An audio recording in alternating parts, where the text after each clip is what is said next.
En primer lugar, quiero saludar a los nuevos suscriptores y suscriptoras. Bienvenidos al canal.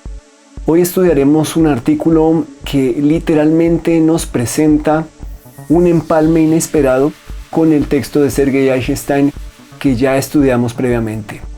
El manifiesto del sonido, o también llamado Declaración sobre el sonido, o incluso contrapunto orquestal.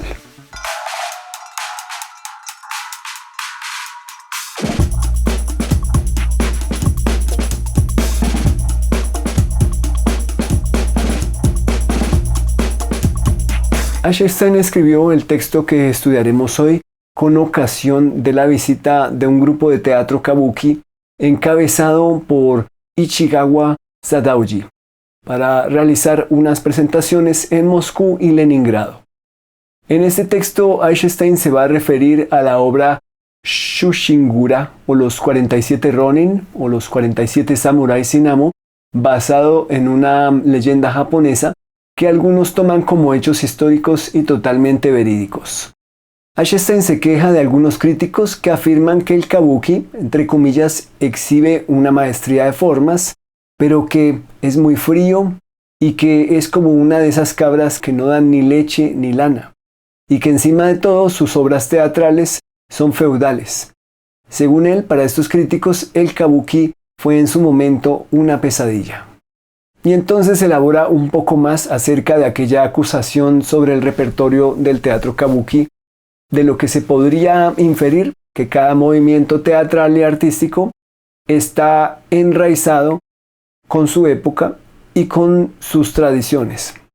Y dice Eisenstein una frase muy interesante, abre comillas: tomar prestados elementos técnicos de experiencias extranjeras, incluso ajenas a nosotros, está tan justificado en cuestiones culturales como en la práctica de la defensa del país, siempre que sea en interés de la clase trabajadora. Cierra comillas. Podría sonar un poco a el fin justifica los medios, pero ¿qué hay si la finalidad es artística y política dentro de un humanismo filtrado por la ideología? Algunos hasta se preguntarían, con ironía, ¿el humanismo seguiría siendo humanismo? ¿Qué estaría justificado para ser tomado en préstamo y qué no? Y continúa Eisenstein ahora refiriéndose a lo que se podría entender como convencionalismo y convenciones en su época. Abre comillas. Es sobre todo su convencionalismo el que nos impide aprovechar en profundidad todo lo que se puede tomar prestado del kabuki. Cierra comillas. Luego hace una distinción entre lo que diferenciaría el término, entre comillas, convencionalismo en Occidente y lo que significaría convencionalismo en Oriente. Dice que por ende aquel supuesto convencionalismo, o lo que podemos inferir como el conjunto de códigos del kabuki, que sería, entre comillas, la norma o lo normal en el kabuki, pues tendría todo el sentido dentro de su propia lógica. De igual manera se refiere a Eisenstein al teatro chino y a sus convenciones, como por ejemplo la caracterización de personajes y específicamente uno llamado el espíritu de la ostra, en el cual su maquillaje ilustraba los círculos concéntricos sobre el rostro del personaje, haciendo que se fundieran forma y contenido en una misma entidad. Luego se ocupa de lo que según él es el convencionalismo que más le interesa. Abre comillas. Aquel que solo está explicado o justificado por la percepción específicamente japonesa del mundo hacia la cualidad peculiar que se manifiesta claramente durante la percepción directa del performance o la performancia, y que ninguna otra descripción ha logrado transmitirnos. Y agrega Eisenstein, nos encontramos aquí con el empalme inesperado entre el kabuki y aquellos experimentos extremos en el teatro en los que ya dejó de ser teatro para convertirse en cine. Es más, se ha convertido en cine en la última fase de su desarrollo, el cine sonoro. Cierra comillas. ¿A qué se refiere Eisenstein con dicho empalme? ¿Qué elementos o qué experimentos son los que se empalman? Eisenstein se va a centrar en el núcleo de lo que diferencia al teatro occidental del teatro kabuki. En otras palabras, dice que en Occidente hay una lógica basada en acompañamientos. O sea que durante la representación hay elementos cuya función es acompañar a otros. Por ejemplo, que la música acompañe a la trama, que el canto acompañe a la trama, que el espacio acompañe a la trama, que el movimiento esté en función de la trama y así por el estilo. Se designa un elemento como el más importante y los demás van a orbitar alrededor como eso, acompañantes. Pero en cambio, en el teatro kabuki, Eisenstein se refiere al término monismo de conjunto o el ensamble monístico, como lo quieran llamar, que hace referencia a las corrientes del monismo en la filosofía y a las cuales lo material es el principio fundamental del universo y por tanto de la, entre comillas, realidad. Y le acuña el término de conjunto que haría referencia a esa orquestación de diversas materias que participan activamente en la construcción, pero que ninguna está supeditada a otra, sino en teoría tendrían igual importancia para que la obra sea experienciada o percibida como un gran solo elemento. Dice Eisenstein muy a propósito, abre comillas, en el kabuki es imposible hablar de, entre comillas, acompañamientos de la misma manera que no se puede decir cuando uno camina o corre que la pierna derecha acompaña a la pierna izquierda o que ambas acompañan al diafragma. Aquí tiene lugar una sola sensación monística de, entre comillas, provocación o estimulación teatral.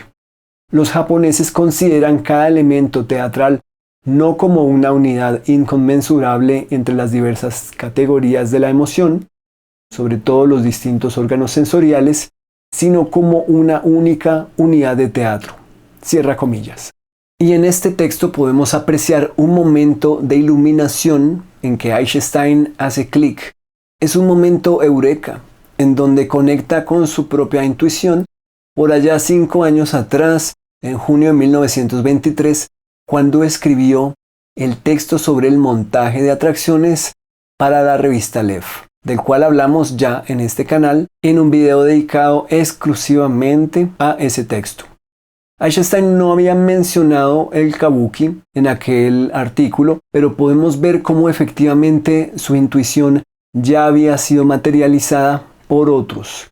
Específicamente, era incluso ya una forma de ver el mundo, era ya una cultura distinta en torno a aquel elemento. Era ya una forma de arte distinta, pero con las atracciones que él estaba buscando entonces.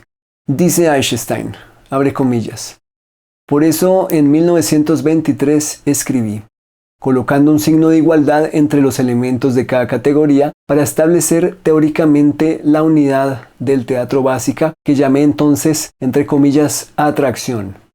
Por supuesto que los japoneses, en su práctica instintiva, producen con su teatro un deslumbramiento completo, que era lo que yo tenía en mente en esa época. Apelando a los distintos órganos sensorios, construye hasta alcanzar una estimulación, una provocación, o según otras traducciones, un efecto total en el cerebro humano, sin tomar en cuenta cuál de los diversos caminos ha seguido tal estimulación. Cierra comillas.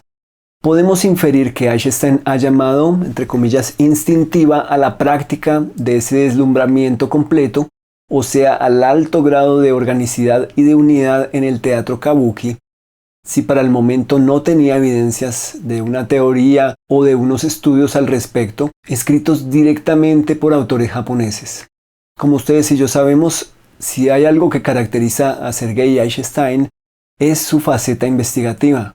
Por ejemplo, ya para 1924, como lo comenté en el video dedicado al segundo artículo sobre el montaje de atracciones, específicamente para el medio cinematográfico, el capítulo número 4, Empatía sinestésica en la teoría fílmica de Sergei Eisenstein o Kinesthetic Empathy in Sergei Eisenstein's Film Theory, del libro Psychomotor Aesthetics, Movement and Affect in Modern Literature and Film, de Anna Edberg Olenina, ofrece una evidencia sólida de las investigaciones de Eichstein buscando detonar las respuestas fisiológicas de una audiencia frente a distintos tipos de estímulos recibidos desde la pantalla. Fueron muchas las fuentes bibliográficas consultadas por Eichstein en su intento por crear una experiencia, si no total, al menos lo más completa posible. Entonces, en conclusión, podríamos jugar con la hipótesis de que Eichstein no encontró mayor documentación directamente de origen japonés al respecto del kabuki, pero asumimos que debió haber indagado profundamente sobre dicha forma de arte directamente con el grupo de actores que visitó Moscú y Leningrado. Lo que sí encontró acerca del kabuki fueron los textos de los autores alemanes, lírica japonesa del scholar e investigador Julius Kurth y sobre el teatro de marionetas del escritor Heinrich von Kleist, el cual Eichstein conecta también con el kabuki. Vale la pena aclarar que de acuerdo con el autor Koichi Nakamura, en el artículo Eichstein as Japanologist, que ustedes van a encontrar en la descripción de este video, en el futuro, aproximadamente durante su viaje a México, Eichstein tendría comunicación con el autor japonés Masaru Kobayashi en relación con el libro de este acerca del maquillaje en el teatro kabuki. Y a continuación viene una idea clave de Eichstein. Abre comillas. En lugar de acompañamiento, lo que brilla en el teatro kabuki es el método de la transferencia. Transferir el objetivo emocional básico de un material a otro, de una categoría de, entre comillas, provocación a otra. Al presenciar el kabuki, uno recuerda involuntariamente aquella novela norteamericana sobre un hombre al que se le han trastocado los nervios de la vista y del oído, de manera que percibe las vibraciones de la luz como sonidos y los movimientos del aire como colores. Oye la luz y ve los sonidos. Eso es lo que pasa con el kabuki. Entre comillas, oímos el movimiento y vemos el sonido. Cierra comillas. Si pensamos en el texto que leímos en el video anterior, llamado El Manifiesto Sonoro o Contrapunto Orquestal, básicamente podría tener relación con lo que acaba de exclamar Eichstein. Serían montajes, en plural, organizando elementos de distintas naturalezas que no se supeditan el uno al otro, ni dependen el uno del otro, sino que, por el contrario, el uno incluso entra en conflicto con el otro, pero aún expresando una idea general. De esa forma, en cada una de las partes se expresa el todo, o sea, el objetivo emocional de la obra. Por ejemplo, con la misma fuerza va a operar el montaje de imágenes sonoras que el montaje de imágenes visuales. Con la misma fuerza va a operar el movimiento al interior del cuadro que con el movimiento que generan los cambios de plano. La gran idea general se expresa en cualquiera de las partes o elementos del conjunto. Lo que sería condenable es que el sonido ilustre y reitere lo que ya la imagen está diciendo o viceversa. Luego vendrá una idea a continuación para considerar en términos de montaje cinematográfico. En este punto, Eichstein no ha escrito aún los textos clave sobre montaje por los cuales es reconocido a nivel académico, pero aquí comenzamos a ver ideas de representación del tiempo y del espacio en germen. Dice Eichstein, abre comillas, por ejemplo, Uranosuke deja el castillo que se ha rendido. Se mueve del fondo del escenario hacia el frente. De pronto, el telón de fondo, pintado con su puerta, también pintada en dimensiones naturales, entre paréntesis, primer plano, es enrollado. En su lugar se ve una segunda tela de fondo en la que está pintada una puerta pequeñísima, entre paréntesis, plano general. Esto implica que se ha movido mucho más lejos. Uranosuke sigue. A lo largo del fondo del escenario se ha corrido una cortina café, verde, negra que indica que el castillo ha quedado fuera de su vista.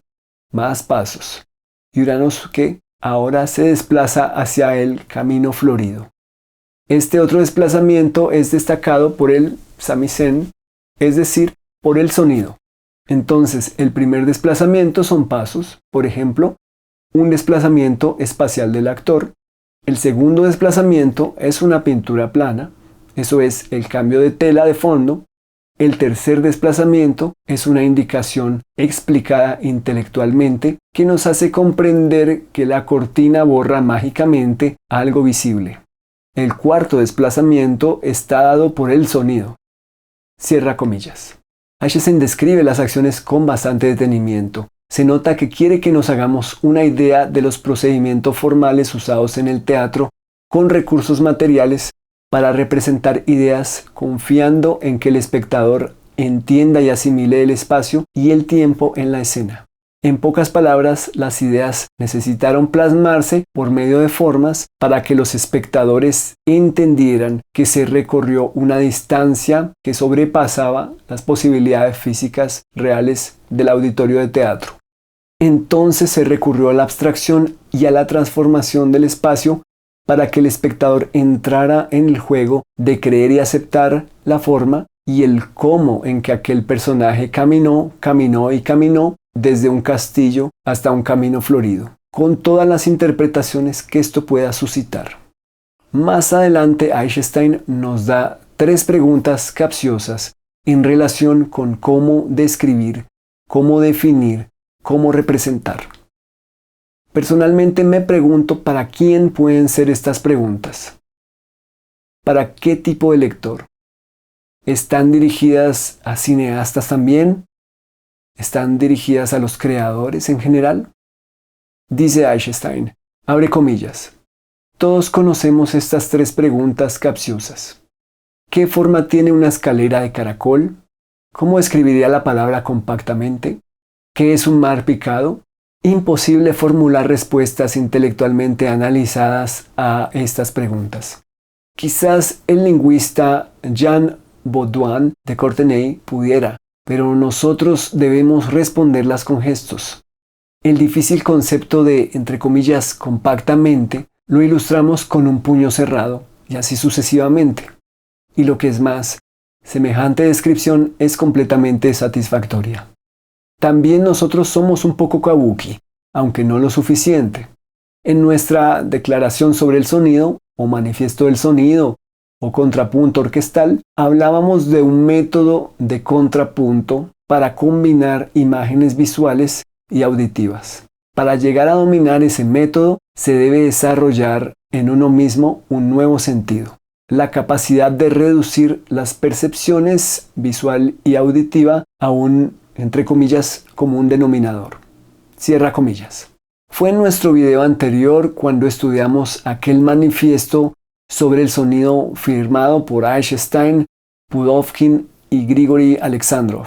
Es interesante ver cómo se están uniendo realmente los puntos y vemos que en la práctica el teatro kabuki estaría dando cuenta de aquella propuesta de contrapuntos entre elementos de una misma obra, siendo así todo una única unidad, valga la redundante redundancia. Y dice Eisenstein que para dominar el método del contrapunto se debe desarrollar la capacidad de reducir las percepciones visual y auditiva a un común denominador. ¿Cuál podría ser este común denominador? Para un material del cual tenemos imágenes en contrapunto con una información distinta de la cual tenemos material sonoro, ¿cuál sería el común denominador? Entendemos que no se pueden ilustrar el uno al otro, ni repetir la información, ni reforzarse, ni tener el mismo significado. Pero entonces sí tendrían que tener un común denominador. ¿Cómo estaría expresado este común denominador? En música esto equivaldría a la simultaneidad de voces contrapuestas, o sea, en pocas palabras, estarían cantando frases distintas o una simultaneidad de melodías distintas. Entonces, el común denominador del que habla Eisenstein podría tener que ver con un propósito final, con una intención general o total que llegue incluso a cobijar formas incluso muy dispares, que tengan lugar simultáneamente, mientras que haya una conciencia de propósito capaz de dar cohesión a todos los caminos tomados y a todas las formas de caminar. Acerca del común denominador continúa Eisenstein. Abre comillas. Esto el kabuki lo tiene a la perfección, y también nosotros. La única manera en que se puede desarrollar es cruzando los sucesivos rubicones o puntos claves de avance de los que ya no hay vuelta atrás. Estos corren del teatro al cine y del cine al cine sonoro. Podemos aprender de los japoneses la maestría de ese nuevo sentido o valor. Así como el impresionismo tiene una deuda con el grabado japonés, y así como algunos movimientos postimpresionistas tienen deudas con el arte africano, así el cine sonoro estará obligado con los japoneses. Y no solo con el teatro japonés, porque, en mi opinión, estos rasgos fundamentales penetran profundamente todos los aspectos de la manera de ver el mundo de los japoneses, al menos juzgando por los fragmentos incompletos de cultura japonesa que me son accesibles. Cierra comillas.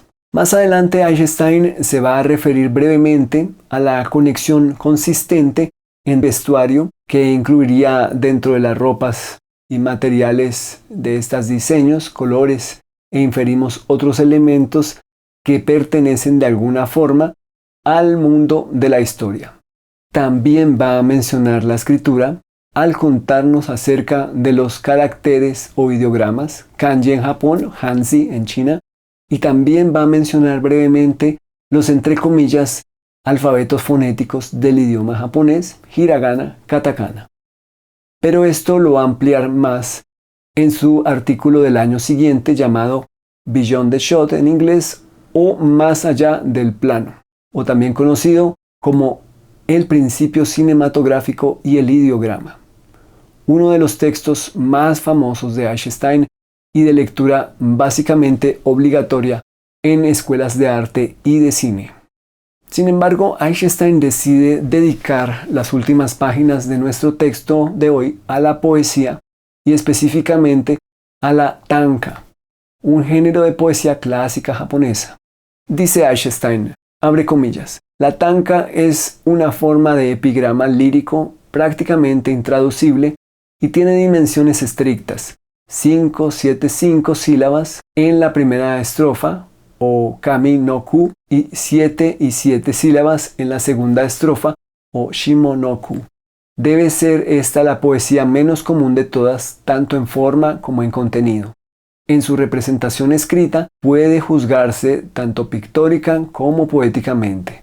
O sea, tiene el mismo valor tanto como caligrafía que como poema. ¿Y qué hay del contenido? No es gratuito que un crítico como Julius Kurth haya dicho de la lírica japonesa, abre comillas, un poema japonés debe ser visto, es decir, representado visualmente, antes de ser escuchado. Cierra comillas. Esta frase de Julius Kurth podría sugerir que un poema japonés debe ser visto en su forma original, es decir, en su caligrafía, en principio, para apreciar los trazos, los valores de las líneas y de la pincelada, dependiendo del pincel o pluma que hizo los trazos. Y ese, antes de ser escuchado, refiere por supuesto a una pérdida de información en cuanto se convierte en sonido, o podríamos también nosotros inferir en cuanto se traduce o se convierte en texto que no es caligráfico. Y efectivamente el texto de Eisenstein que estamos leyendo de por sí no incluye la versión del poema en japonés en ninguno de los alfabetos de caracteres, que es como realmente quisiéramos ver el poema. Eisenstein nos invita a leer algunos poemas. Escojamos uno de ellos. Cuervo en la niebla primaveral. El cuervo allí posado, oculto a medias, por el kimono de niebla, así un cantor de seda, ceñido en los pliegues. Dice Eisenstein, abre comillas, el autor anónimo, hacia 1800, quiere expresar que el cuervo es tan poco visible debido a la niebla matutina, así como el pájaro en el diseño del kimono de seda, cuando se ciñe la faja a la figura vestida, limitada estrictamente en el número de sílabas, caligráficamente bella en descripción y en comparación, impresionante en una improbabilidad que es fantásticamente cercana. Entre paréntesis, el cuervo medio oculto por la niebla y el pájaro diseñado medio oculto por los pliegues. La lírica japonesa evidencia una, entre comillas, fusión interesante de imágenes que apelan a los sentidos más variados. Este, entre comillas, panteísmo original y arcaico se basa indudablemente en una no diferenciación de las percepciones, o sea, una bien conocida ausencia de la sensación de perspectiva. No podía ser de otra manera. También la historia japonesa es rica en experiencia histórica y el peso del feudalismo, aunque superado políticamente, corre aún como un hilo rojo a través de las tradiciones culturales del Japón. La diferenciación que entra en una sociedad en transición al capitalismo y que por tanto es económica, entre otras, trae como consecuencia una percepción totalmente distinta del mundo, pero que no se manifiesta de la misma forma en otras diversas áreas culturales en Japón. De ahí que los japoneses sigan pensando, entre comillas, feudalmente, es decir, indiferenciadamente. Cierra comillas. Comienza Eisenstein hablando de la fusión de imágenes lograda en la poesía. Y me gustaría que por favor recuerden esta idea sobre las fusiones de imágenes que llevarán a Eisenstein a pensar en el montaje a través de procedimientos sistemáticos y recurrentes en las formas de montaje que logra establecer como teoría derivada de la investigación y la reflexión. La idea sobre la fusión de imágenes también será importante al hablar de los caracteres kanji en Japón o hanzi en China, en su texto El principio cinematográfico y el ideograma. Ese texto lo vamos a estudiar muy pronto.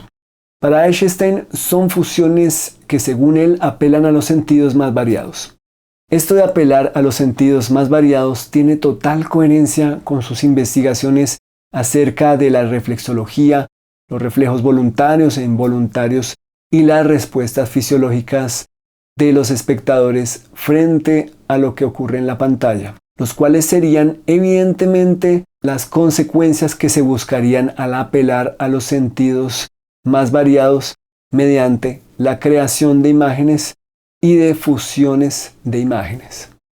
Y en este gran párrafo también Eisenstein se refiere a la ausencia de perspectiva dentro de aquella versión de panteísmo que él considera como original y arcaico.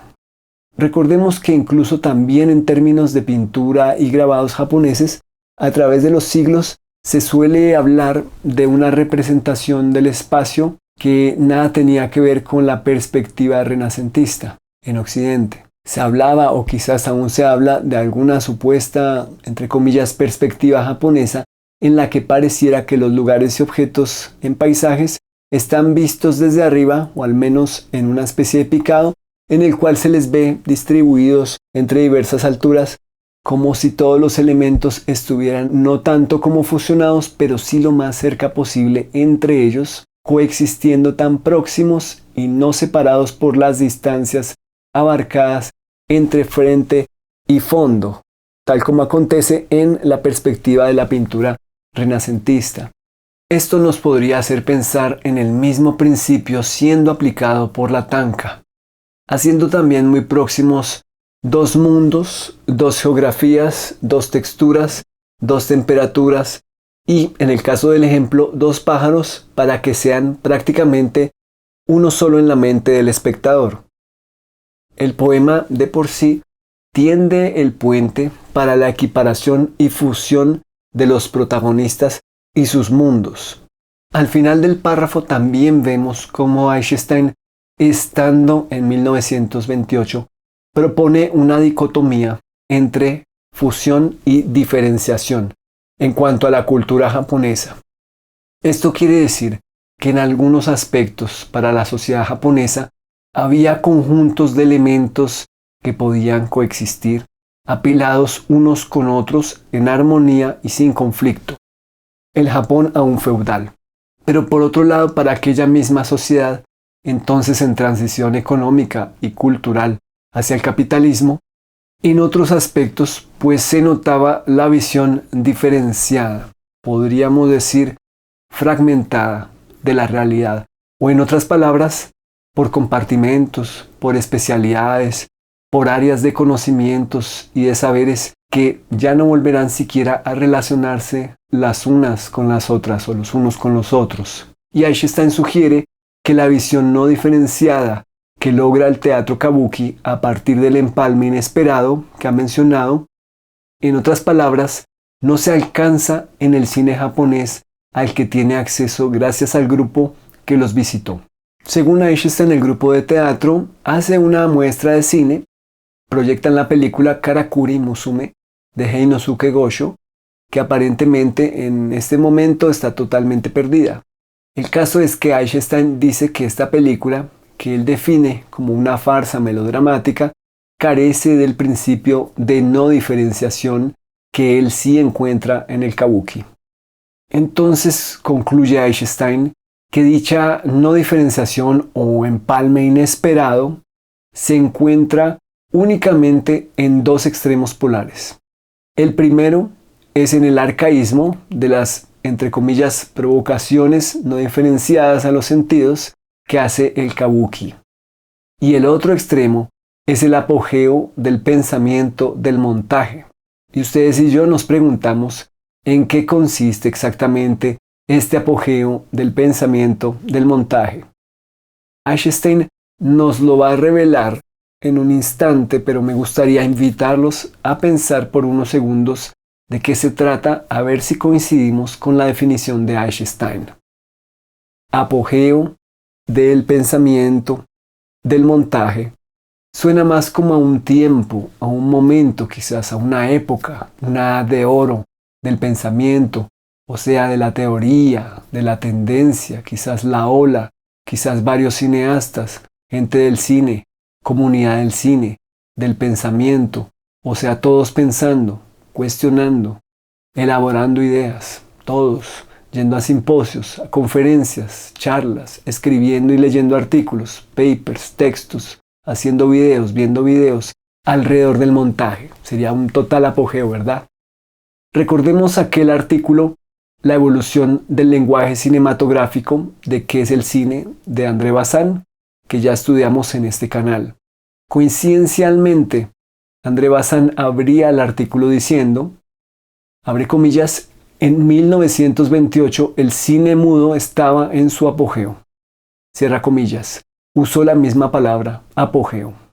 Bueno, acerca del apogeo del pensamiento de montaje, dice Eisenstein, abre comillas, el pensamiento del montaje, o sea, la cumbre del mundo sentido y descrito de forma diferenciada, es construida de nuevo y mejor por un instrumento que actúa de una manera matemáticamente perfecta, la máquina.